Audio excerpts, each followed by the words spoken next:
put out a picture because his body was dismembered and put in the reservoir. As we've reported, that reservoir is undergoing a massive expansion, a lot of construction there, and they found a body and cut up, and they showed a tattoo. Probably no more than 2 weeks later, the Douglas County Sheriff's Office was at a high-end subdivision, beautiful subdivision, not even a mile from where the body was found. They were at that location, the Windmere subdivision, for 4 days and searching on this house, and then they found out, we found out that they had arrested 2 more people, Mario Barber and Brittany Baker, who lived at that home.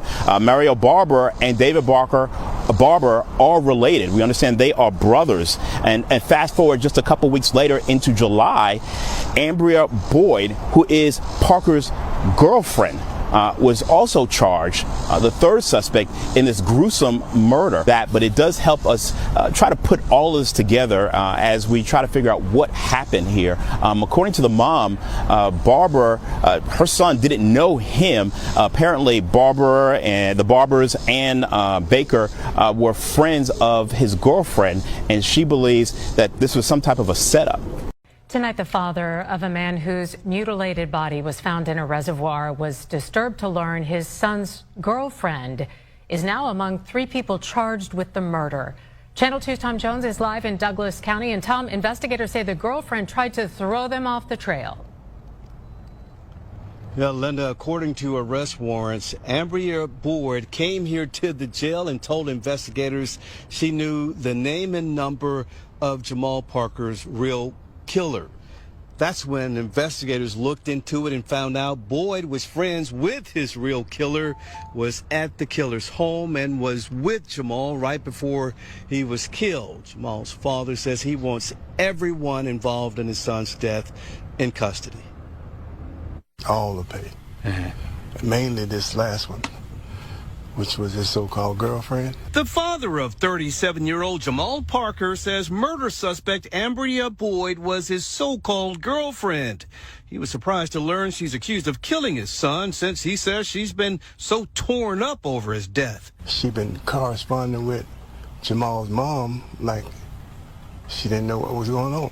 Investigators say that's not all Boyd has been doing. They say she came forward saying an unknown caller told her the name and number of Parker's killer. Investigators determined that name was false, and Boyd was friends with the real killer, was staying at that person's home, and was with Parker a few hours before he was murdered. Parker's father thinks he knows why she came up with a false story. It seemed like to protect herself. Brittany Baker and Mario Barber also face murder charges. Police searched a home they were living in for 4 days after finding Parker's mutilated body in the Dog River Reservoir back in May. Charles Parker says detectives have told him to expect more arrests. I hope to get them all. Parker says this has torn his family up. Only thing that really bothers me right now is how they did it. I mean, I just hope he didn't have to suffer alive.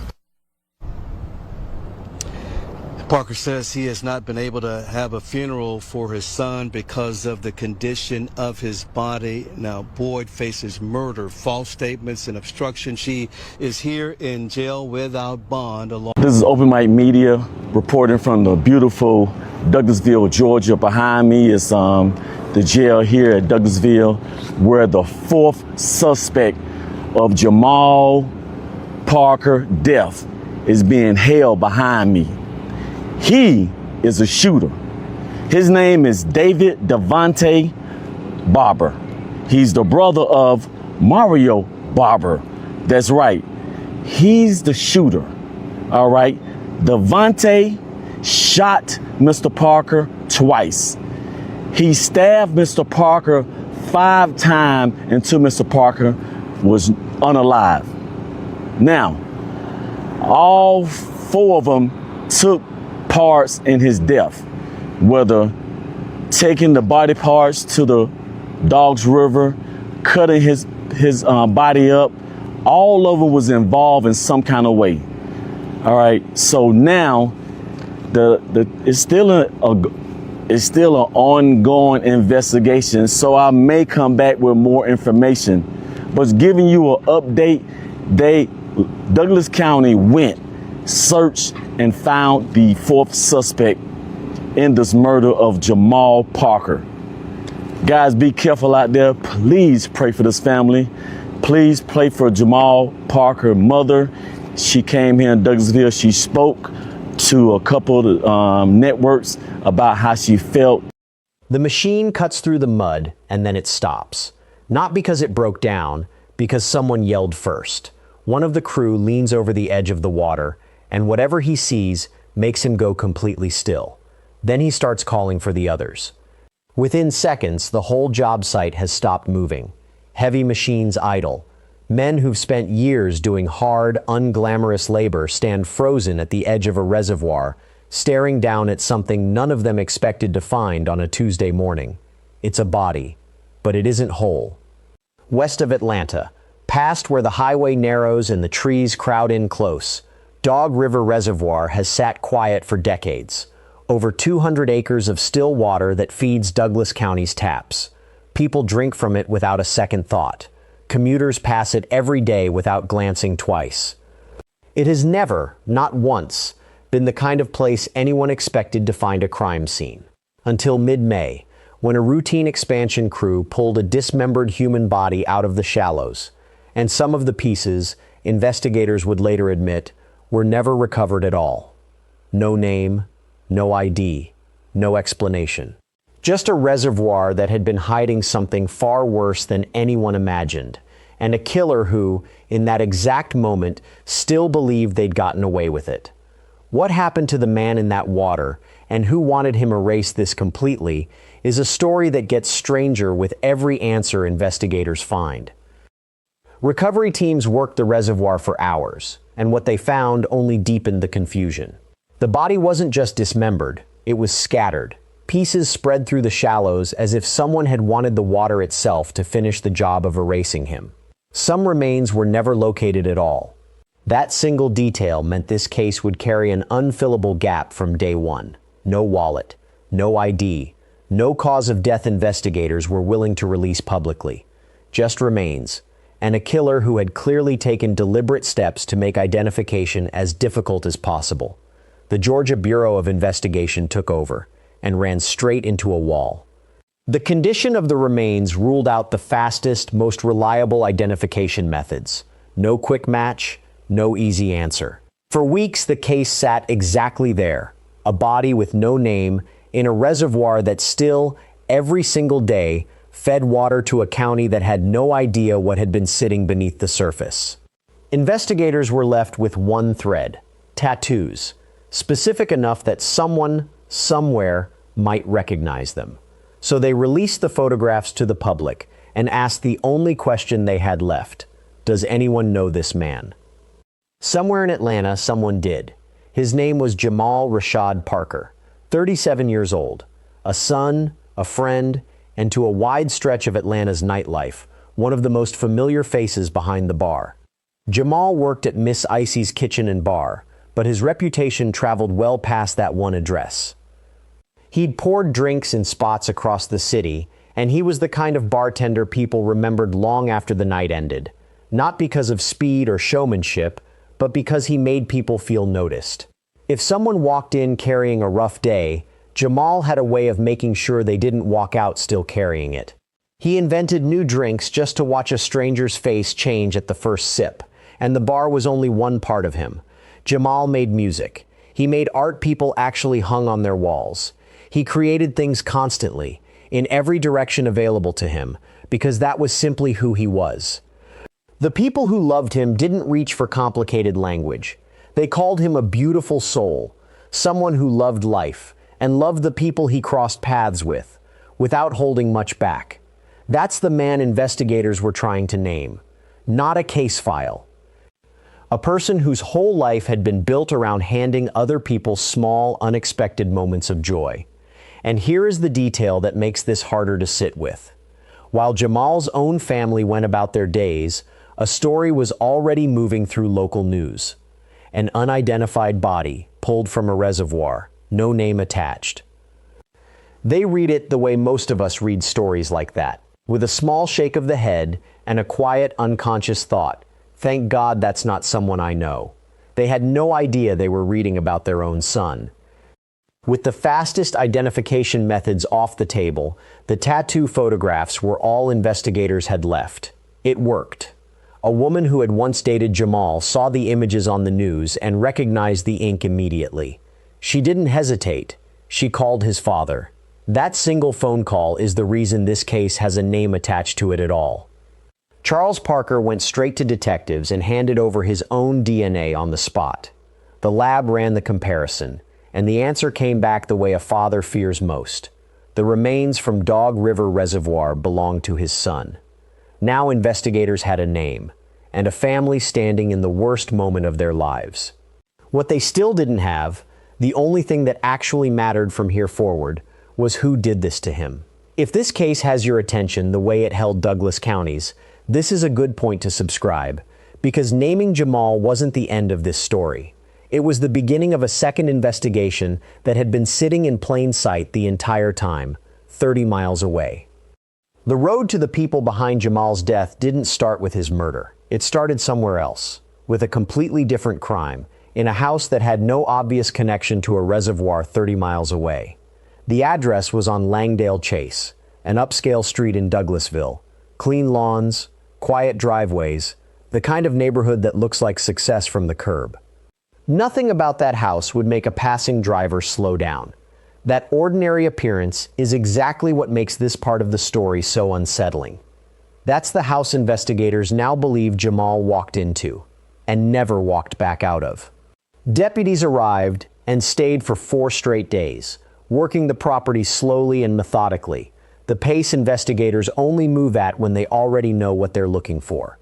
Neighbors watched from their windows as the street filled with unmarked vehicles and crime scene tape. Then deputies started carrying things out: a reciprocating saw, industrial cleaning supplies, air fresheners in bulk, a tool capable of cutting through almost anything, products meant to scrub a space down to nothing, something to cover whatever scent might still be in the air. Investigators believe Jamaal was killed inside that house, and that someone worked hard to make sure no trace of it survived. Here's the detail that turns this from tragedy into something colder. The 2 people living there were already under investigation for something else entirely. Brittany Amber Baker, 42, and Mario Andre Barber, 46, partners sharing that house, and, the law now alleges, sharing far more than an address.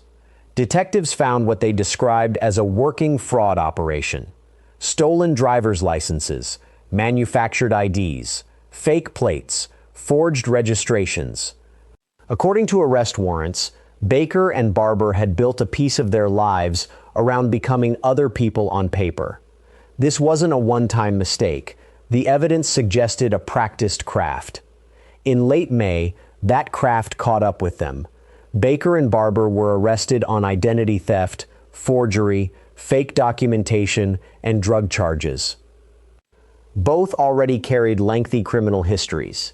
2 people accused of manufacturing false identities for a living. Investigators now believe those same hands had turned toward erasing something far more permanent. Not a name on a license, but a human being.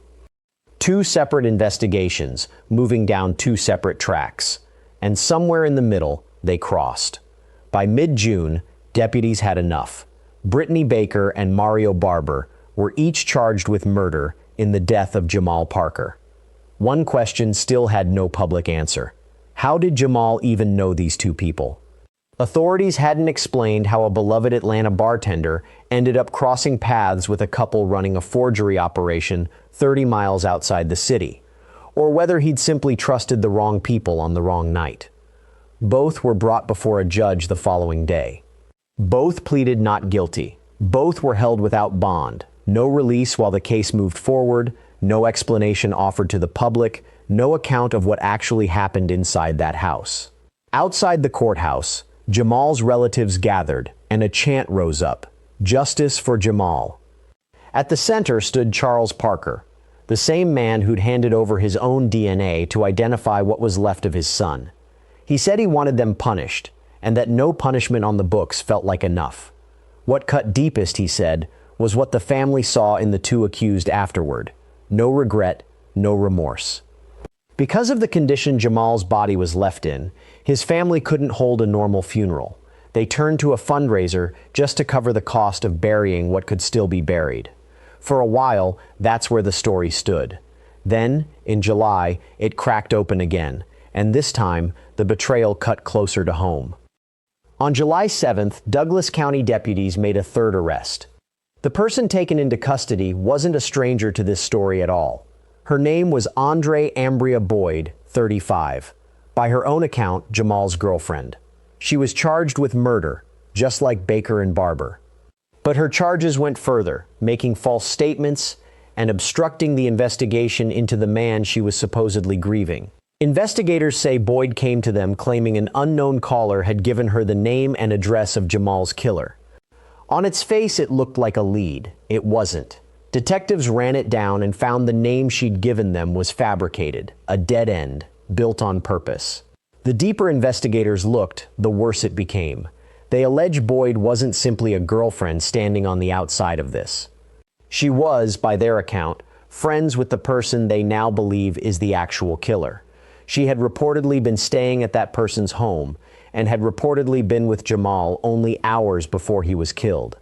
Douglas County still has not released that person's name.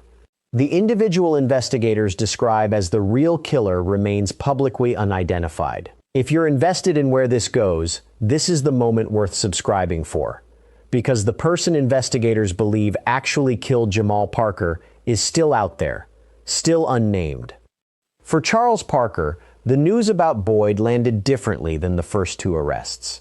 He believed she was grieving alongside the family. She'd stayed in contact with Jamal's mother the entire time, acting as though she had no idea what had happened. Learning of her alleged connection to the real killer reopened a wound that had barely begun to close. He said plainly that of the three arrests so far, this one hit him the hardest. All three, Baker, Barber, and Boyd, now sit in the Douglas County Jail, held without bond. Charles Parker says detectives have told him not to assume the arrests are finished. More names, he's been told, may still be coming. Investigators still haven't released the exact cause and manner of Jamal's death. Nobody has explained how he first crossed paths with Baker and Barber, or why his own girlfriend is accused of steering police away from someone she allegedly knew was responsible. What's emerged instead of resolution is a case that keeps widening. A couple running fake identities out of a quiet suburban house. A girlfriend allegedly protecting someone close to her with a fabricated tip. And somewhere behind all of it, a person investigators believe is the real killer, still without a name attached in public. Until a jury says otherwise, Baker, Barber, and Boyd are charged, not convicted. Those final answers belong to a courtroom. But there's a quieter truth underneath this story. The most dangerous moments in a life don't always come with a warning. Sometimes the threat looks like an ordinary home on a quiet street. Sometimes it looks like the person you're dating, the one you'd never think to doubt, right up until it's already too late. Jamaal Parker believed he was safe. He had every reason to believe it. If you knew Jamaal or have any information about what happened to him, the Douglas County Sheriff's Office is still asking the public to come forward. This investigation remains active, and to Jamaal's family still fighting for answers, your son, your brother, your friend will not be forgotten here. If stories like his matter to you, subscribing helps make sure the next case finds its way to you. Justice for Jamaal Parker is still being sought.